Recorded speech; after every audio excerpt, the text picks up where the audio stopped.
गुरुजी ने तो वो से प्रवचन सुना, वो भजन सुन रहे थे। भजन सुन के बाद बोलते हैं कि उस बाहर की दुनिया और आपका भविष्य, आपको दोनों को जोड़ करके चलना है।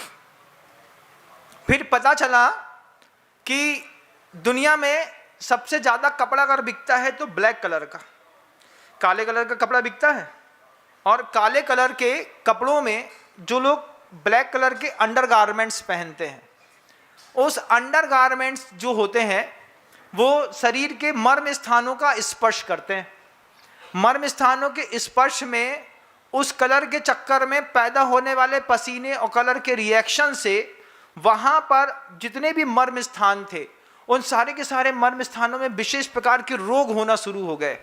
उसकी दवाई के लिए एक अलग से क्लिनिक बनाना पड़ा। अब ये बात भी आपको अजीब लगेगी कि अंडरगारमेंट्स जो होते हैं वो ब्लैक कलर के नहीं पहनने चाहिए, लेकिन महाराज हमारे पास तो वही हैं। आप अपना जीवन देखिए, बाहर की दुनिया और आपका भविष्य, आपको बताना मेरा काम है। जितना नॉलेज मिलता है उतना दे दिया जाता है। क्यों? क्योंकि गुरुजी बोलते थे न धर्मो धार्मिक बिना। काला कपड़ा शरीर से स्पर्शित होता हुआ जितना भी आप उपयोग में लाते हैं, इसके रंगों के कारण आपके देह में स्किन की प्रॉब्लम होना शुरू होती है। कभी देखा होगा अचानक शरीर पे काले काले काले काले धब्बे होने लगे, फिर देखा होगा कि लाल कलर की फुड़ियाँ होने लगी, उसमें से मबाद निकलने लगी, फिर उसमें से बहुत तेज बदबू आने लगी, फिर कहीं कुछ और दिक्कत होने लगी, नए तिल निकलना शुरू हो गए। यही नए तिल आगे चल कर के आपके वाइट स्पॉट में कन्वर्ट हो जाएंगे। इन्हीं नए तिलों से फिर आपको धीरे से सफ़ेद दाग होगा, फिर एक्जिमा होना शुरू हो गया। महाराज अब पता नहीं कौन सी कंपनी का कैसा था, अपन तो गए और अपन ने खरीद लिया। लेकिन कमाल करती है ये चीज़ें, जानकारियाँ आदमी को पाप से और दूसरे दुष्कर्मों से बचा लेती है। अब ब्लैक कलर का जीन्स पहने बिना महाराज लगता नहीं कि कुछ पहने हैं, बिल्कुल वो चिपक जाता है। पेंसिल जीन्स होता है रफ एंड टफ वाला, वो चमड़ी में ऐसा चिपक जाता है कि ऐसा लगता है कि चमड़ी चिपका दी गई है। अब उसको भी पहनना ऐसा नहीं होता है, उसको लेट करके पहनना पड़ता है। जैसे फुल पैंट पहनते थे ना, बेल बॉटम, खड़े खड़े एक पैर डाला इधर से उधर, दूसरा पैर डाला इधर से उधर। जीन्स के साथ ऐसा नहीं है, उसको भाई लोग लेट जाएंगे, फिर थोड़ा खींचेंगे, फिर थोड़ा खींचेंगे, फिर थोड़ा खींचेंगे, फिर धीरे से बड़ी मुश्किल से चढ़ रहा हो वो। अब वो चढ़ रहा हो तो बड़ा मुश्किल, उतारो वो भी मुश्किल है, लेकिन लोग उसी को पहन रहे हैं और फिर उससे रोगाक्रांत हो रहे हैं। वस्त्र ऐसा होना चाहिए जिस वस्त्र के माध्यम से आपके देह में ऑक्सीजन का स्पर्श लगातार होता रहे।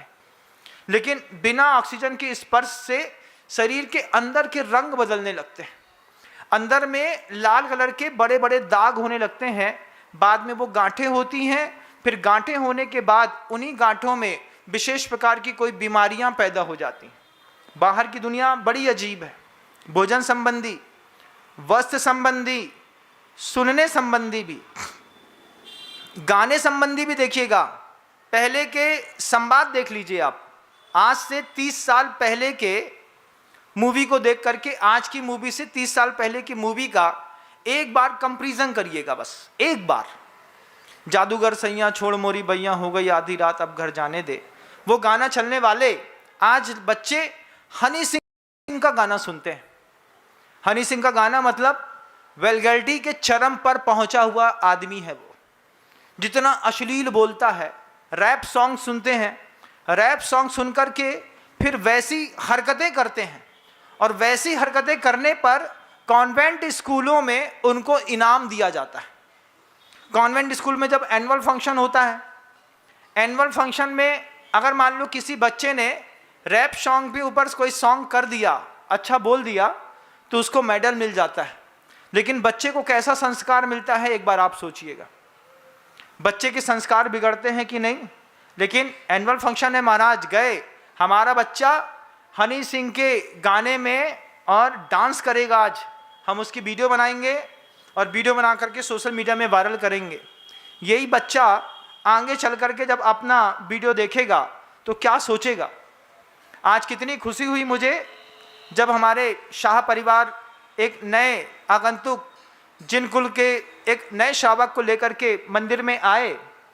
मंदिर में आने के बाद हमने उनसे कहा, बिल्कुल सरल चेहरे में कपट और शालीनता दोनों दिखाई देती है, मुझको आपके में और आपको मेरे में भी दिखाई देती होगी अगर होगी तो।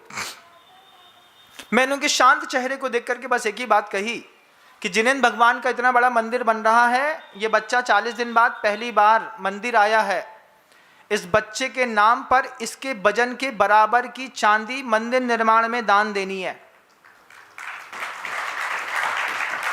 क्या करना है? मंदिर निर्माण में चांदी दान देनी है। बहुत सहजता, जी महाराज श्री आप जैसा बोलेंगे बिल्कुल वैसा। हमने कहा दमदार पार्टी है, हम चूक गए।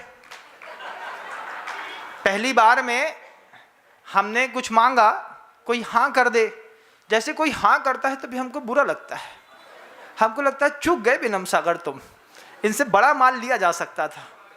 तो बड़ा माल किससे क्या लेंगे महाराज? फिर हमने उनसे शाहजी से कह दिया, हमने कहा अभी तो हम जा रहे हैं, लेकिन हम दिसंबर में वापस लौट के फिर उज्जैन आ रहे हैं। उसके बाद आपकी भी भूमिका तय करेंगे।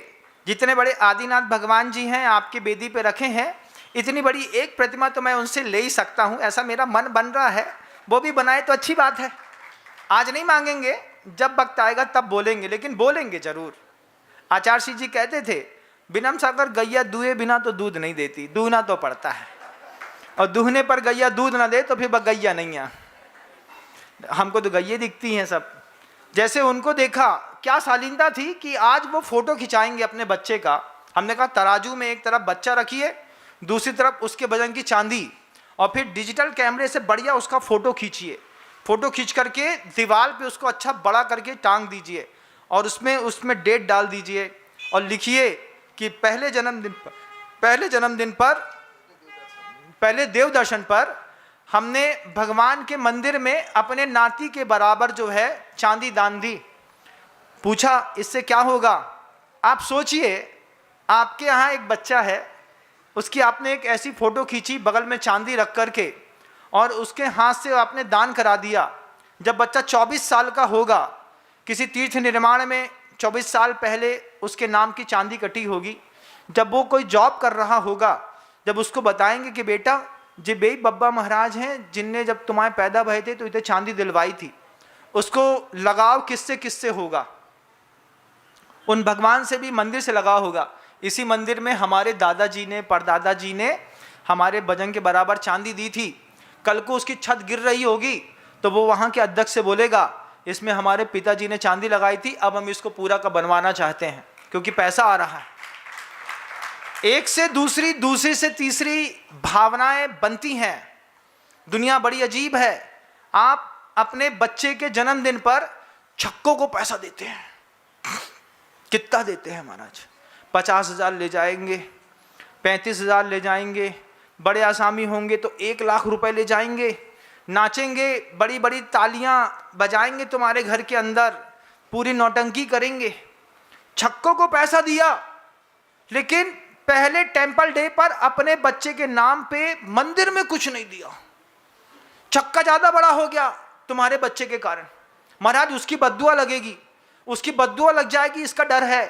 इसका सौभाग्य नहीं है कि जिनेंद्र भगवान की दुआ लगेगी। जय जिनेंद्र। अगर आपको मेरी वीडियो अच्छी लगती है तो प्लीज़ मेरे चैनल को लाइक करें, शेयर करें और सब्सक्राइब करें। Thank you.